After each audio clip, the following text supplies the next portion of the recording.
Hello students, welcome to our class 11th. Last time we discussed chapter number 9 and chapter number 9 we discussed already 12th exercise, 12 question in exercise number 3. Okay, so today first question of exercise 13, question number 13, exercise number 3 based on GP.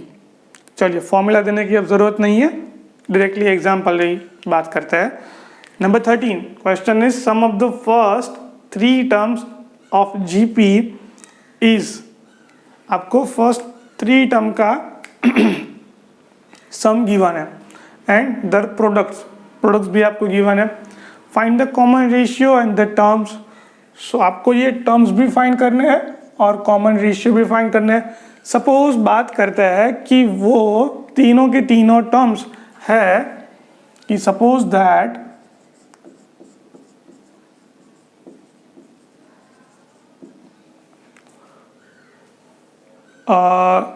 given terms of GP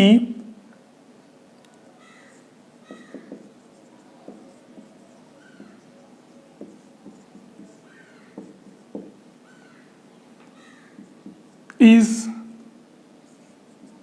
A upon D और A into D, A upon R लिखते हैं हम, R और A into R. चलिए इन तीनों में ratio देखो आप तो R होगा. कैसे? तो कि ये सेकेंड टर्म है, second term divided by first term और यहाँ पे 1 अपॉन R है. ये R कहाँ जाएगा? ऊपर में आ जाएगा. A कैंसर, आंसर क्या होगा? R. इसका भी डिवाइड करके देखो, AR upon A cancer, answer क्या होगा? R. है तो GP है ना. सो इस फॉर्म में हम लिख सकते हैं. ऐसा ही हमने AP में भी लिखा था, A माइनस डी, A और A प्लस डी, तीन टर्म्स के लिए. ओके, तो ये 3 टर्म्स और इन 3 टर्म्स का आपको समेशन गिवन है और मल्टीप्लिकेशन गिवन है.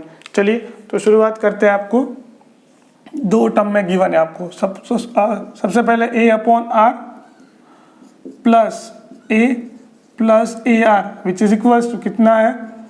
13 डिवाइडेड बाय 12 और आपको गिवन है मल्टीप्लिकेशन. मल्टीप्लिकेशन क्या है? A upon R into A into AR which is equals to -1. ये गिवन. अब आपको R की वैल्यू फाइंड करनी है और ये सारे टर्म्स फाइंड करने हैं. इट मीन्स आपको A भी फाइंड करना पड़ेगा, तो भी आपको ये टर्म्स मिलेंगे. चलिए सो मैं यहाँ से सबसे पहले A कॉमन ले रहा हूँ, तो यहाँ पे क्या बचेगा? 1 upon R plus 1 plus R which is equals to 13 divided by 12. चलिए यहाँ पे क्या होगा? अगर इसकी बात करूँ तो यहाँ से R cancel, A into A it means A cube which is equals to क्या मिला आपको? -1 हुआ ये. चलिए अब ये क्यूब की वैल्यू -1 कब होगी? जब उसका क्यूब रूट भी क्या होगा? -1 होगा. तो ये -1 की वैल्यू आप यहाँ पे पुट कर दो. ओके, तो मैं कर रहा हूँ -1 at over here instead of A. So और यहाँ पे ले रहा हूँ मैं R LCM, तो यहाँ पे क्या बन जाएगा? 1 plus R into R square which is equals to 13 divided by 12. Okay, minus में इसको दे देता हूँ तो ये क्या बचेगा? 1 plus R square upon R which is equals to -13 divided by 12.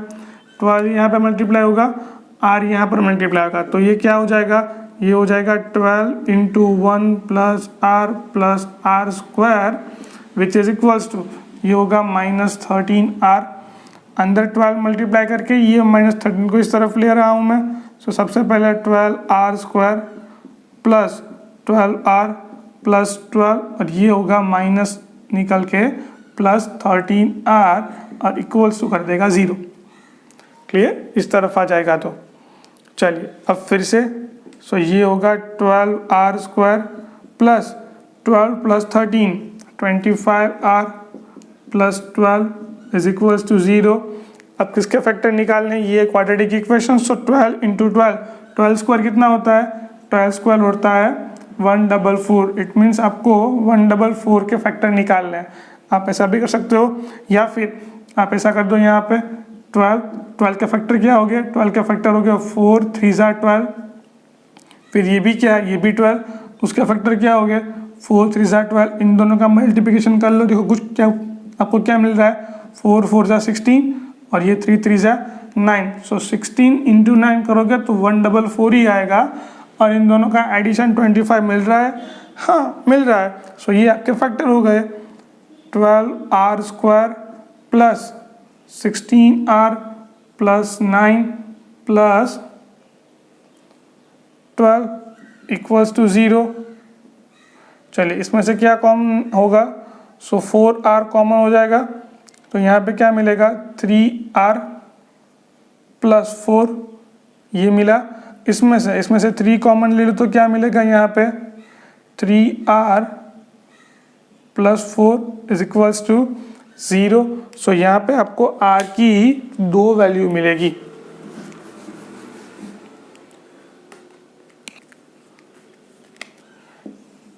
चलिए सबसे पहले यहाँ पे मैं कर रहा हूँ कि 3r plus 4 and 4r plus 3 is equals to 0, और इन दोनों में से दोनों को एक बार 0 कर देते हैं। So 3r plus 4 is equals to 0 और 4r plus 3 is equals to 0।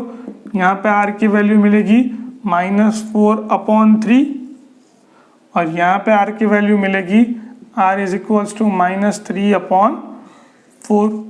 चलिए ये वैल्यू मिली।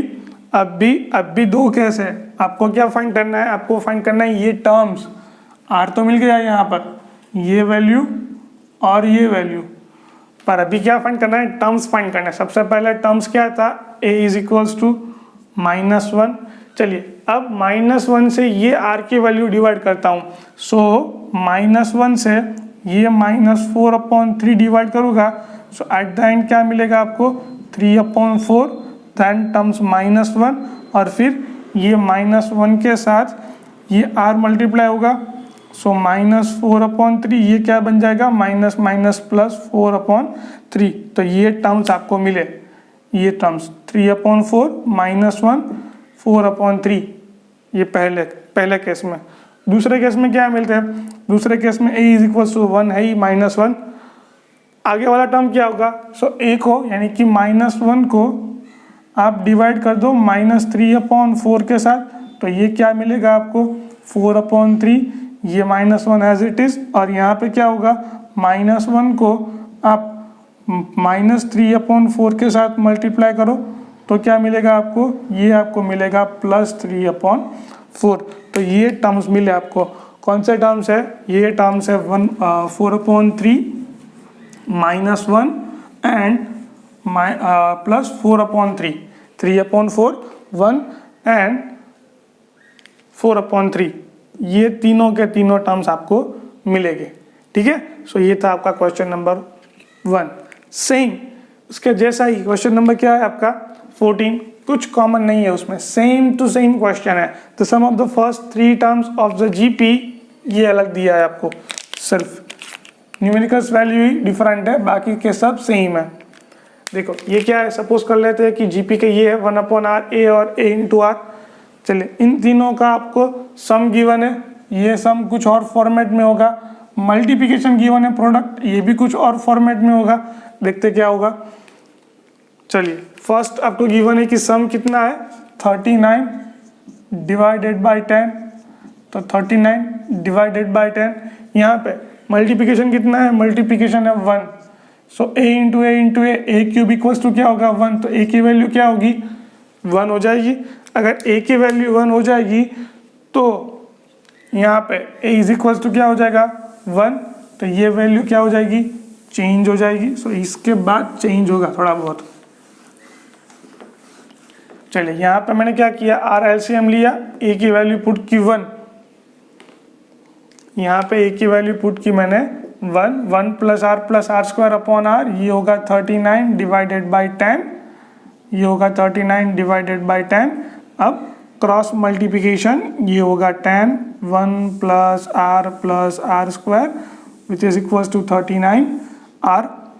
चलिए 10 अंदर मल्टीप्लाई करते हैं तो 10r² + 10r + 10 which is equals to 39 are.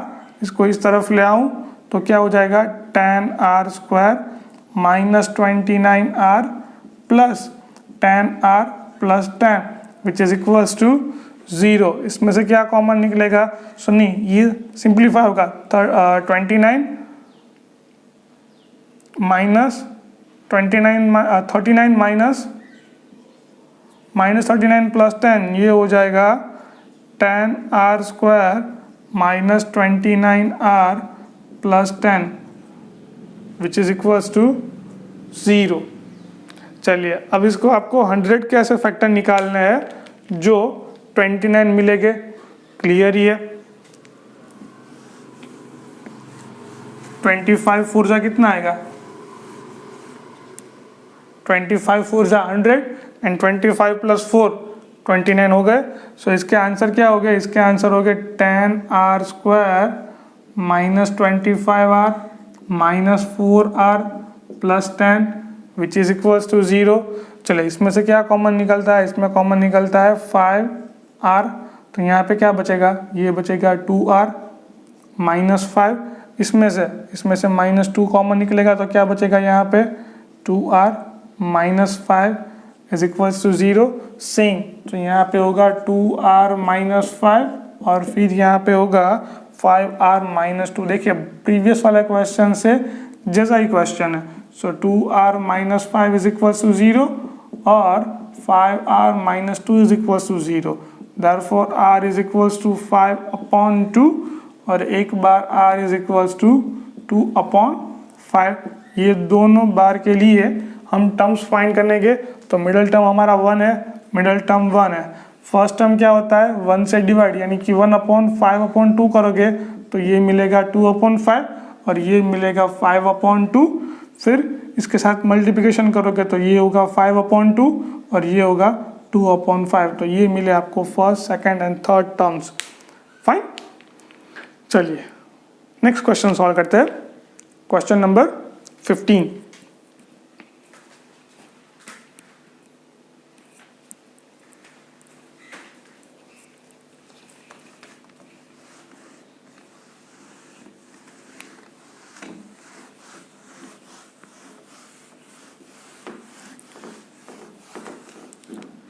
The sum of the first 3 terms of A, GP, is 16 and sum of the next 3 terms is 128.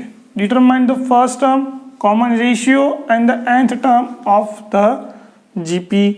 यानी कि आपको sum of the nth term find करना है। We have to find sum of the nth term, then common ratio and first term. सबसे पहले तो given क्या है? गिवन है कि जीपी के फर्स्ट 3 टर्म का सम गिवन है। Question number 15। Question number 15 GP के फर्स्ट 3 टर्म का समेशन, यानी कि आपको जीपी के फर्स्ट 3 टर्म क्या होते हैं? पहला टर्म ए, दूसरा टर्म ए आर, तीसरा टर्म AR²। ये तीनों के तीनों टर्म्स का आपको कितना सम गिवन है? सो सम है इसका 16। उसके बाद क्या गिवन है? सम ऑफ द नेक्स्ट 3 टर्म, यानी कि इस 3 टर्म्स के बाद में 4th, 5th and 6th term, यानी कि ये 4th term, 5th term and 6th term का सम कितना गिवन है आपको? 128। चलिए सो ये क्या हो जाएगा? ये हो जाएगा AR³ plus AR⁴ and AR ये हो जाएगा value AR⁵ which is equals to 128। इसको बोल देता है इक्वेशन नंबर 1, इसको बोल देता है इक्वेशन नंबर 2। चलिए यहाँ से A कॉमन मिल रहा है आपको, A कॉमन ले लेते हैं तो यहाँ पे क्या बचेगा? 1 plus R² which is equals to 16। चलिए इसमें से क्या कॉमन मिल रहा है आपको? इसमें कॉमन दे रहा है मुझे AR³ तो 1 A कॉमन ले लिया, R³ भी होगा, एक R बचेगा। A कॉमन ले लिया R³ सो R² बचेगा which is equals to 128। Okay, चलिए इसको नहीं, मैं इसको बोल देता हूँ नंबर 1, और इसको नहीं, मैं इसको बोलता हूँ नंबर 2। अब मैं क्या कर रहा हूँ, 2/1 रेशियो ले रहा हूँ इन दोनों का, यानी कि AR³ 1+R+R² divided by A1+R+R²। ये होगा 128 डिवाइडेड बाय 16। चलिए 1+R+R² कैंसल, A कैंसल, तो यहाँ पे क्या बचेगा, R³ which is equals to, ये होगा 128 डिवाइडेड बाय 16। चलिए ये कैंसिल हो रहा है, सबसे पहले तो ये चेक कर लेते हैं। 16 8 जा कितना होता है, सो 8 6 जा 48, 4 कैरी करो, 8 1 जा 8 हो गया 128, सो ये कट हो जाएगा 8 से, so R³ which is equals to 8, therefore R is equals to 2। Common ratio तो मिल गया। ओके, तो अब क्या फाइंड करना है, फर्स्ट टर्म फाइंड करना होगा। सो फर्स्ट टर्म फाइंड करने के लिए क्या करता हूँ, मैं ये R की वैल्यू कहाँ पुट कर रहा हूँ, इक्वेशन नंबर 1 में। So put R is equals to 2 in equation number 2 या 1, put R is equals to 2 in equation number 1। So यहाँ पर A 1+R+R² which is equals to 16। R की वैल्यू हमें मालूम है, पुट कर देते हैं, R is equals to 2, so 1+2+2² 4 which is equals to 16। So ये क्या हो जाएगा, A is equals to 16/7। Clear, सो ये हुआ आपका first term. So first term find हो गया, कॉमन रेशियो फाइंड हो गया। अब क्या फाइंड करना है, अब फाइंड करना है आपको सम ऑफ nth टर्म, यानी कि आपको फाइंड करना है Sn which is equals to AR⁻n -1/R-1। A is equals to 16/7, R की वैल्यू क्या है 2 2n -1/2 which is equals to 16/7 2n -1। ये है Sn का फॉर्मूला। डन, सो ये था आपका Sn। चलिए तीनों की तीनों वैल्यू में मिल गई, R भी मिल गई, A और सम ऑफ nth टर्म। फाइन, चलिए नेक्स्ट क्वेश्चन सॉल्व करते हैं, क्वेश्चन नंबर 16।